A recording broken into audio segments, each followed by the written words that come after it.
Hey everybody, we are in the wake of the Monday, October 8th Mark Davis show here on 660 AM The Answer, and I'm just not done. Got a few other things to throw at you. What better place than right here in our magic video room?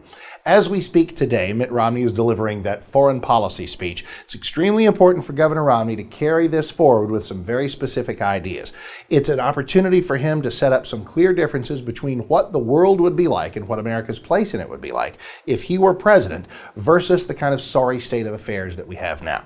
He will be accused of politicizing the Libya tragedy, but listen, you got a race to win. These are specific points that can be made, and I want him to make clear to every voter that the Libya mess, the Afghanistan mess, the Iraq mess, all of these are extremely troublesome parts of the world, and they're only going to be more so if there is lax American leadership. No war ever started because America was too weak, and no problem ever got worse because America got involved too much. He needs to make clear that as commander-in-chief, we're going to do our best, and it might be a long time. It might look how long the Cold War took. We're still in, the Korean Peninsula. We're still in Germany and Japan.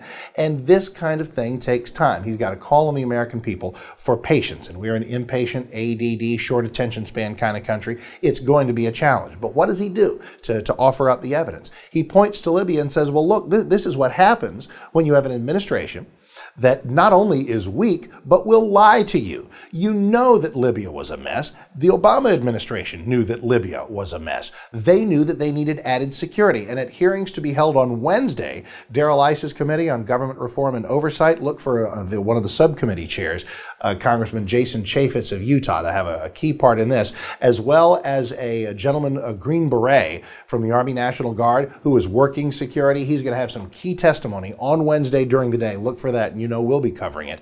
As the question is asked, and this is the question Governor Romney should ask, are we dealing with the American people in a straight and honest fashion from the governmental level? Is the White House shooting straight with people? Are they saying things that can be trusted? Having foreign policy you disagree with is one thing, but having a president, a secretary of state, a UN ambassador whose words you cannot believe, that is unacceptable.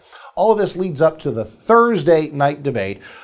Paul Ryan and Joe Biden. Listen, don't buy into the notion that Ryan is going to mop the floor with Joe Biden. Biden has that kind of easy, smiling populism. He is not likely to be a gaffe factory just within that 90 minutes.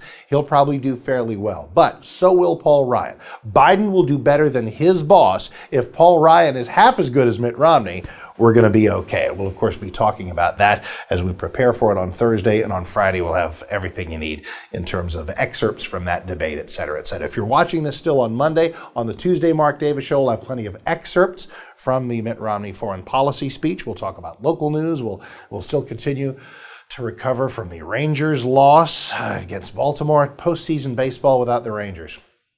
Who'd have thunk? In fact, as we part company, I ranked this as the third most heartbreaking moment in DFW sports history. Number one, without a doubt, the 2006 NBA Finals. We had them. The Mavericks beat the Miami Heat in Game 1, beat them in Game 2. They were, up 13 with 6 minutes to go in Game 3?